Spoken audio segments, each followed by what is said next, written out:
Halo teman-teman, welcome to my channel. Saya Nining, asli Beijing, Tiongkok. Hari ini saya kembali ke kuil Kekaisaran Dinasti Ming dan Dinasti Qing. Anda mungkin tidak asing ya terhadap sini karena pada vlognya bulan lalu, beberapa minggu yang lalu, saya sudah pernah mengunjungi tempat ini dan memperkenalkan bangunan arsitekturnya di sekitar sini kepada Anda. Tapi kali lalu kami tidak boleh masuk karena meskipun Balarong ini, Balarong Xiangdian sudah diperbaiki, sudah selesai diperbaiki, tapi waktu itu masih belum dibuka. Nah, hari ini sudah dibuka. Jadi Nining penuhi komitmennya pada Anda, saya ke sini lagi. Nah, ini adalah video lanjutan. Video yang sebelumnya, kalau Anda belum nonton, silakan ditonton ya. Di sana ada penjelasan mengenai bangunan di sini. Ada banyak informasi yang menarik. Dan hari ini, mari kita masuk ke dalam Balarong Xiangdian. Ayo!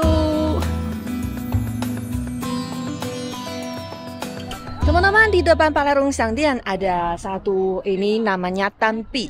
Ya, ini adalah jalannya Wendu dewa-dewa di langit. Nah, di sini ada ukiran di batu marmer yang putih ini. Ini adalah ombak laut dan kuda di langit, di kayangan. Dan di tingkat kedua, ini ada apa? Singa. Singa lagi main bola. Dan di paling atas, itu adalah naga. Pasti ada naga.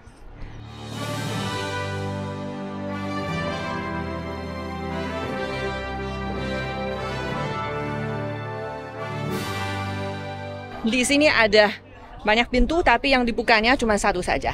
Lewat sini, kami harus bayar 15 yuan. Kalau untuk masuk ke taman ini hanya 2 yuan saja, tapi untuk masuk 15 yuan, termasuk tiket untuk masuk taman ini. Jadi totalnya 15 yuan.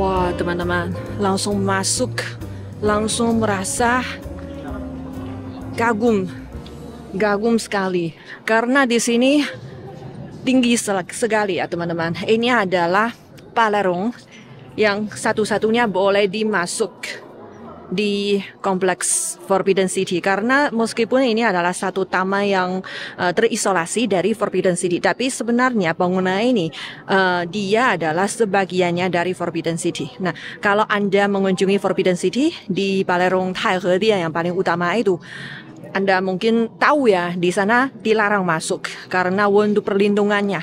Tapi kalau di sini, di Balarong Xiangdian, di kuil Kekaisaran, Balarong ini masih diizinkan masuk. Ada banyak pengunjung di sini ya.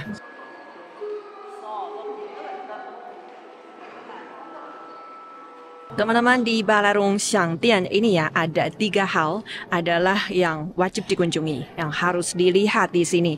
3 hal semuanya mengenai dengan satu kata, yaitu emas. Nah, coba kita melihat yang pertama adalah tiang. Nah, di sini ada 68 tiang yang tinggi sekali dan besar sekali, dan ada hubungannya dengan emas. Apa artinya? Karena kayu ini namanya Jinsi Nanmu.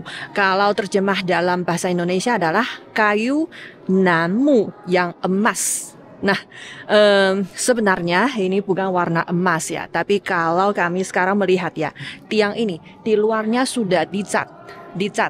Sebenarnya katanya kalau jenis kayu ini kalau dipotong, kami melihat mukanya yang dipotongnya kelihatannya seperti sutra yang warna emas itu. Nah, jadi sangat bagus, sangat cantik, dan sepertinya ada seratnya yang warna emas, makanya dikasih namanya Jinsi Nanmu. Dan kayu nanmu ini dia adalah sejenis kayu yang hanya berada di Tiongkok dan khususnya persisnya di Tiongkok Barat Daya.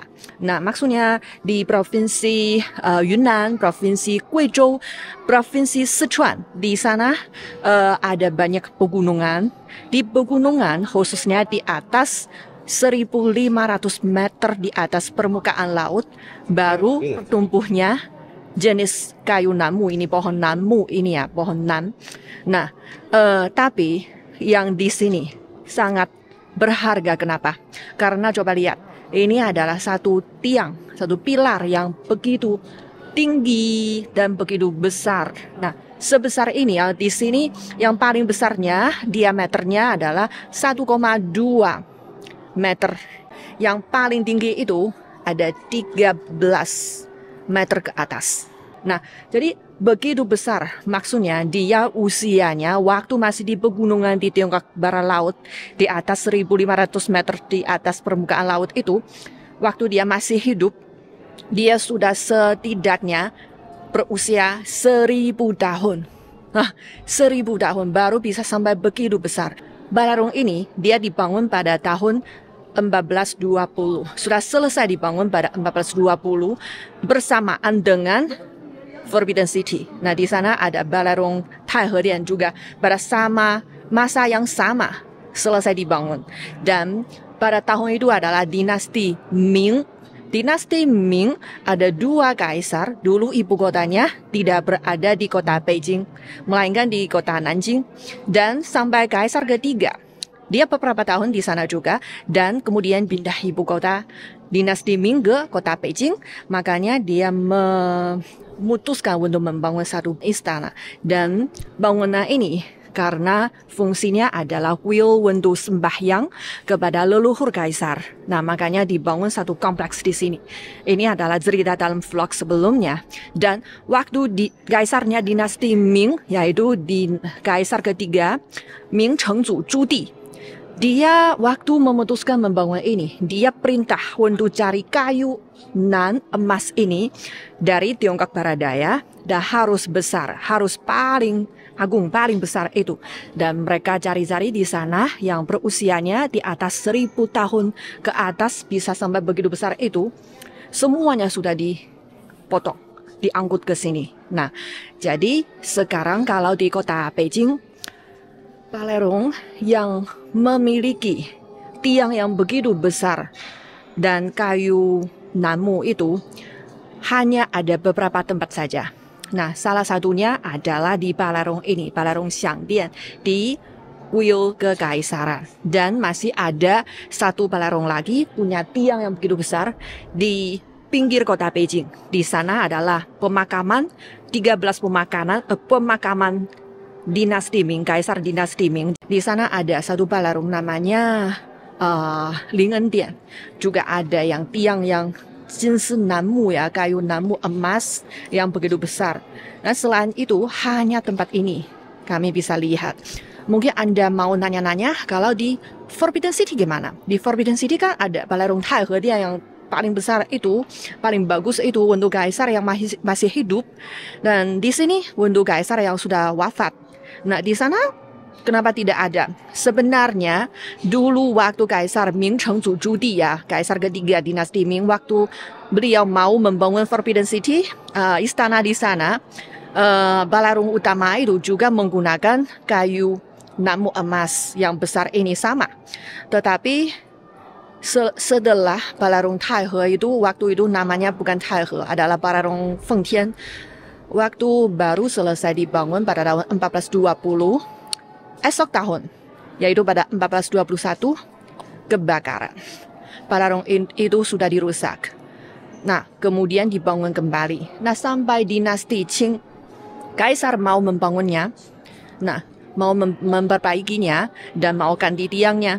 Dan mereka mau cari-cari kayu namu ini, sudah tidak ada. Karena dinasti Ming sudah temukan semua, hampir semuanya sudah digali, sudah dipotong. Nah, sampai dinasti Qing sudah tidak ada yang begitu besar. Masih ada namu tapi kecil-kecil. Nah, jadi di Balarong Taihe ya, sudah diganti dengan kayu pinus warna merah di Tiongkok Timur Laut. Jadi sangat beda dengan ini. Berdiri di Balarong ini ada bisa tercium ada aroma, ada harum. Khususnya waktu baru masuk, itu aromanya lebih kuat. Ya, karena itu aromanya berasal dari mana? Justru berasal dari tiang di sini. Mereka dipotong pada zaman dinasti Ming dan sampai sekarang ini telah berlewat 604 tahun. Nah, jadi maksudnya kayu di sini di Balarong Xiangdian ini sudah berusia 1600 ke atas. Luar biasa teman-teman. Tiang yang begitu besar ini dia adalah satu batang kayu atau pohon yang utuh ya, yang satu pohon saja. Itu bukan dinambel atau dipasang atau gimana. Itu adalah semuanya adalah satu tiang, adalah satu pohon yang utuh itu. Yang begitu besar. Dari Tiongkok Barat Daya, dari provinsi Sichuan misalnya, jauh-jauh ke sini. Kalau sekarang mau naik pesawat terbang ke Sichuan berapa jam ya? 3-4 jam. Ya, jadi jauh. Dan pada zaman dulu nggak ada alat pengangkutan atau kendaraan pengangkutan yang begitu bagus gimana mengangkutnya ke kota Beijing. Nah, itu adalah menggunakan pelayaran air. Nah, di sana dekat sungai Yangtze dan melalui aliran sungainya ke kota Hangzhou atau ke kota-kota sekitarnya. Di sana ada apa? Ada kanal besar Jinghang, Beijing, Hangzhou, kanal besar. Nah, jadi melewati kanal yang besar yang buatan manusia itu dari kota di Tiongkok Selatan ke utara ke kota Beijing. Jadi pengangkutannya juga sangat pintar sekali dan juga cara yang susah sekali. Kayu ini ada beberapa sifat. Dia sangat tahan air. Dia tidak begitu mudah untuk rusak atau busuk. Ciri khas yang kedua adalah dia sangat tahan digigit oleh serangga, dan juga dia tidak takut serangga ya. Dan ketiga adalah dia tidak begitu mudah untuk berubah. Semuanya lurus, tidak ada yang sudah berubah bentuknya, tidak ada. Bagus sekali teman-teman.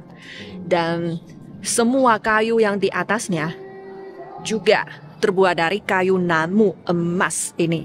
Sekarang ada lampunya sudah ke sini, kena ke sini, kami bisa coba lihat ini. Kayunya berkilau. Cantik sekali teman-teman.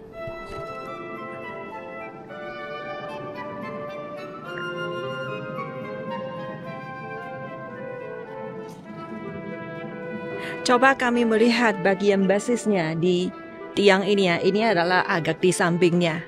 Ini lebih sederhana dia bentuknya. Dan kalau kami lihat ke paling tengahnya, sini.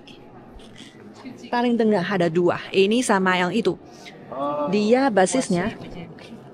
Ini adalah ada bentuknya yang sangat sering ya kelihatannya sebagai basis bangunan atau tiang di bangunan Tiongkok. Ini bentuknya teratai, bunga teratai. Teman-teman, sekarang Nining lagi injak di bata di Balarong Xiangdian ini. Nah, hal yang ada kaitan dengan emas yang kedua adalah bata di sini yang harus kita kunjungi, karena di Forbidden City juga, di Balarong Taihedian di Forbidden City di sana juga menggunakan bata yang seperti ini, tapi nggak boleh diinjak karena nggak diizinkan masuk. Tapi di sini kami bisa injak di sini, bisa berjalan di atasnya. Di sini adalah bata 600 tahun yang lalu. Masih asli teman-teman. Coba bayangkan. Dulu kaisar dan juga keluarganya kaisar dan juga pejabat tinggi, mereka juga injak di sini. Mereka juga jalan kaki di sini. Wah. Tapi bata di sini ya masih kelihatannya bagus. Ada yang rusak. Seperti ini sudah ada yang rusak, tapi tidak begitu rusak ya, masih oke ya. Ini justru karena bata ini adalah satu bata yang khusus untuk kekaisaran. Namanya Jinjuan, kalau langsung terjemah adalah bata emas. Tapi sebenarnya dia bukan terbuat dengan emas ya, nggak ada hubungan dengan bahannya emas. Kenapa dia namanya Jinjuan? Jin artinya emas. Justru karena bara ini dia cara pembuatannya sangat rumit sekali. Nah, untuk membikinnya ada 90 lebih prosesnya dan kalau dibikinnya setidaknya 1 tahun.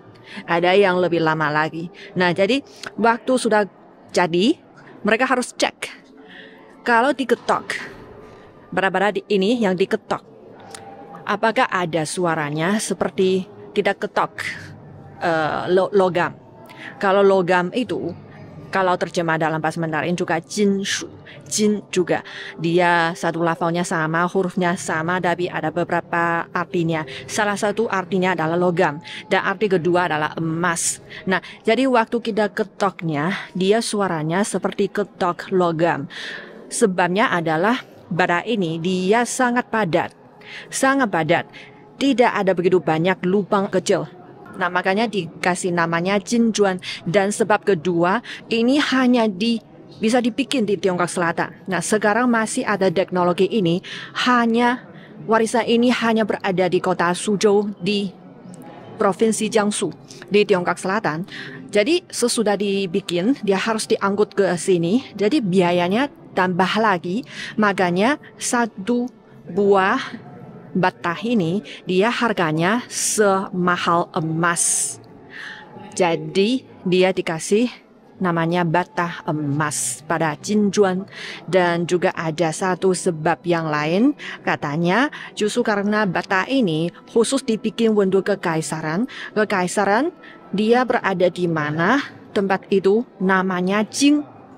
Jing artinya ibu kota. Misalnya sekarang kota Beijing, kami berada di kota Beijing, justru karena ini adalah ibu kota. Nah, Bei artinya utara, Jing artinya ibu kota. Nah, jadi waktu itu Kaisar Ming Chengzu, kaisar ketiga dinasti Ming, pindah ibu kotanya dari kota Nanjing, Jing Selatan ke sini, kasih nama Jing Utara, jadi Beijing. Nah, makanya bata yang khusus untuk ibu kota disebut sebagai Jingjuan. Nah, bata yang khusus untuk ibu kota. Nah, lama-lamaan Jingjuan disebut juga sebagai Jinjuan. Nah, karena lafalnya mirip. Nah, ada beberapa bilangan atau beberapa sebabnya, tapi semuanya bisa memperlihatkan. Nah, bara ini amat berharga dan ini kualitasnya sangat bagus. Setelah bara ini sudah terbuat, sudah diproduksi di kota Suzhou, di sana. Nah, mereka harus cek kalau ada kualitasnya tidak sesuai dengan standarnya, tidak memenuhi standarnya. Misalnya kalau ketoknya suaranya kurang bagus atau ada yang pecah atau gimana itu, jadi tidak memuaskan standarnya, makanya akan dibuang. Jadi harganya akan tambah lagi. Sampai sekarang kami masih boleh injak di sini ya teman-teman. Wah, ini hoki sekali. Hoki sekali. Kalau ke Forbidden City nggak ada, nggak boleh, nggak bisa. Dan satu hal yang ada hubungannya dengan emas yang ketiga yang wajib dikunjungi adalah coba kami melihat ke atas.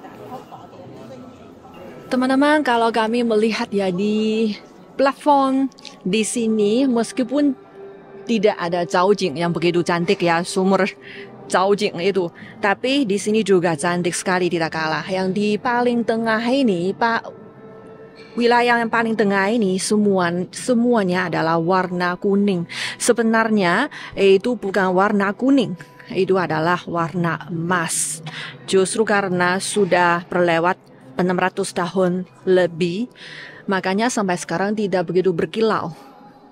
Tetapi coba kita bayangkan, waktu dulu baru dibangun, semua ini adalah warna emas.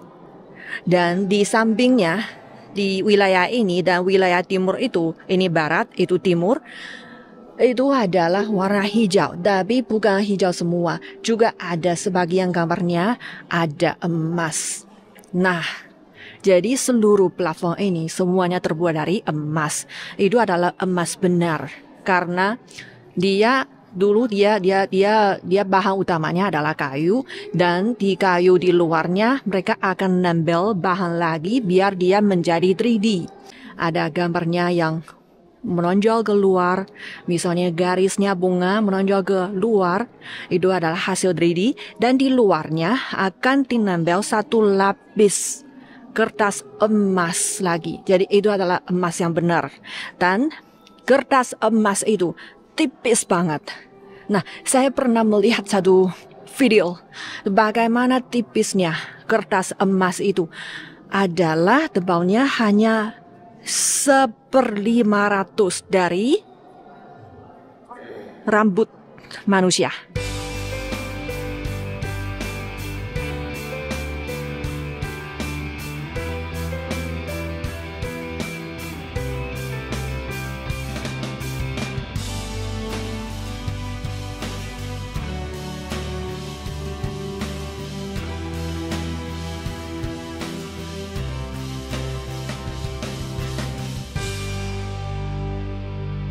Ini adalah tempatnya untuk sembahyang kepada leluhur kaisar. Nah, waktu mereka sembahyang, mereka di sana, mereka di arah ini, taruh meja di sini. Di sini ada banyak meja, ada korban-korban di sini, papan namanya, leluhurnya dinasti Qing, khususnya kaisar yang sudah wafat di sini. Tapi sekarang semua rapot itu semuanya sudah disimpan di tempat lain, di gudangnya, dan di sini dipamerkan apa? Satu set longzhen. Longzhen ini bukan barang anden, ini bukan barang yang kuno yang bersejarah ratusan tahun, tetapi satu set ini dibangun pada tahun 1999. Waktu pemerintah kota Beijing mau menyongsong, bukan kota Beijing lah, pemerintah Tiongkok mau menyongsong tahun milenium. Nah, pemerintah memutuskan untuk membangun satu set longzhen ini. Dia nama istilahnya adalah pianzhong. Nah, pianzhong adalah satu bentuk instrumen zaman dulu di Tiongkok. Saya sendiri merasa ya, ini teorinya seperti angklung di Indonesia. Jadi ada longzhennya, satu longzhen dia bisa berbunyi satu nada atau dua nada, dan ada satu set mereka diketot dan dikerjasamakan beberapa orang bisa mempertunjukkan musik. Dan ada, dicoba lihat satu setnya, ada yang besar, ada yang kecil di atasnya. Katanya pianzhong tidak hanya bisa dipertunjukkan diri sendiri ya, dia juga bisa kerjasama dengan alat-alat tradisional, alat musik tradisional Tionghoa yang lain, dan juga bisa dikerjasamakan dengan orkestra simfoni yang dari barat. Hebat.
Anda pasti jadi penasaran. Nah, di satu balerong, satu bangunan dinasti Ming sudah ada. Nah, kenapa di sini ada lampu? Lampu listrik, kenapa? Ada banyak. Yang besar dan mewah, Kenapa di sini ada ini? Nah, justru karena ketiga kaisar yang terakhir, yaitu Kaisar Puyi, kaisar terakhir dinasti Qing, dia meninggalkan Forbidden City. Dia tidak tinggal di sana lagi, dan Forbidden City diserahkan kepada pemerintah Republik zaman itu pada tahun 1924. Nah, waktu kaisar yang terakhir meninggalkan Forbidden City, dan di sana bukan istana lagi. Dan tempat ini, kuil kekaisaran juga merupakan salah satu wilayahnya, fungsinya juga termasuk Forbidden City, dan fungsinya untuk sembahyang kepada leluhur kaisar itu. Sampai tahun itu, 1924 juga selesai. Dan pintunya ditutup. Di sini bukan satu tempatnya sembahyang kepada leluhur atau mantan kaisar dinasti Qing lagi.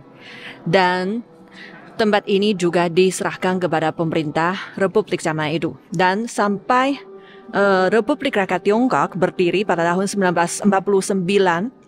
Nah, esok tahun tempat ini dibuka kembali kepada umum, kepada semua warga di kota Beijing, sebagai satu klub untuk warga Beijing ke sini untuk santai-santai dulu bisa, dan juga bisa belajar di sini. Ada banyak kursus untuk belajar sastra, belajar ilmu, belajar ini, belajar itu, keterampilan, teknologi.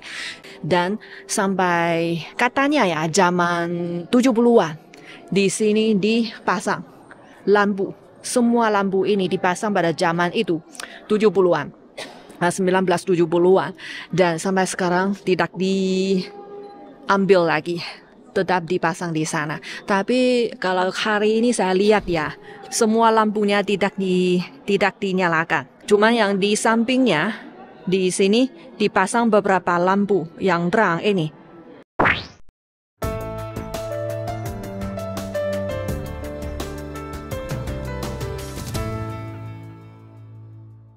Tempat ini Tai Miao namanya. Kalau Tai artinya besar. Besar, paling besar di dalam semua hal yang besar. Nah, ini adalah satu kuil yang tingkat nasional. Kenapa tingkat nasional? Kenapa bukan tingkat kekaisaran? Justru karena tidak hanya kaisar yang wafat disembahyang di sini. Nah, di luar masih ada beberapa bangunan di sebelah kiri dan kanan sembahyang kepada orang lain.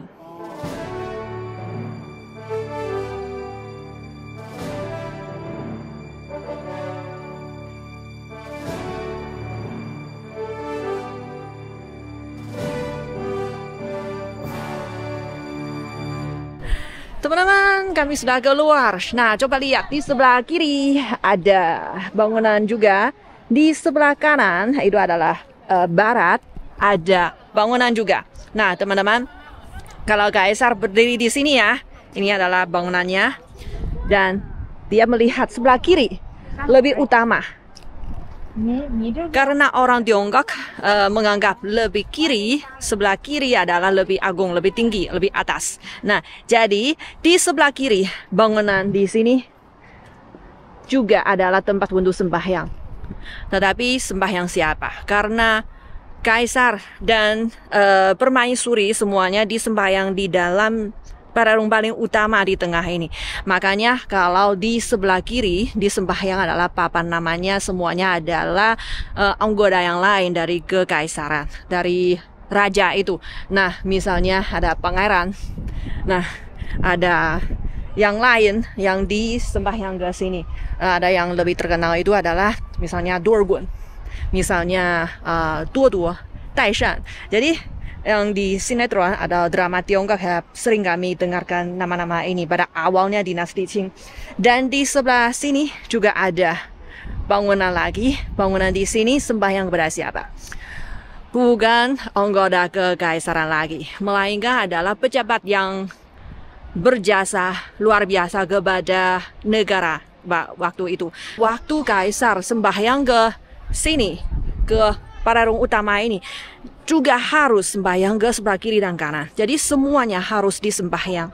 Jadi siapa yang bisa mendapat kehormatan ini, bisa papan namanya sesudah dia wafat, dia bisa disembahyang ke sini, adalah kehormatan yang paling luar biasa bagi seorang pejabat. Nah, jadi siapa tidak mau? Teman-teman, kunjungan saya di Balarong Xiangdian di Taimiao ya. Kuil Kekaisaran ini sudah sampai di sini dulu. Di dalamnya ada 3 hal yang paling patut dikunjungi, sangat valuable, sangat rekomendasi dari Nining. Kalau Anda tidak bisa merebut tiketnya untuk Forbidden City, silakan ke sini untuk melihat-lihatnya. Hanya 15 yuan. Nah, sekarang mau pulang keluar. 2 episode memperkenalkan tempat yang bersejarah 600 lebih tahun ini. Nah, sangat rekomendasi dan mau say goodbye. Jangan lupa like, share, komen, dan subscribe untuk mendukung channel ini. Dadah!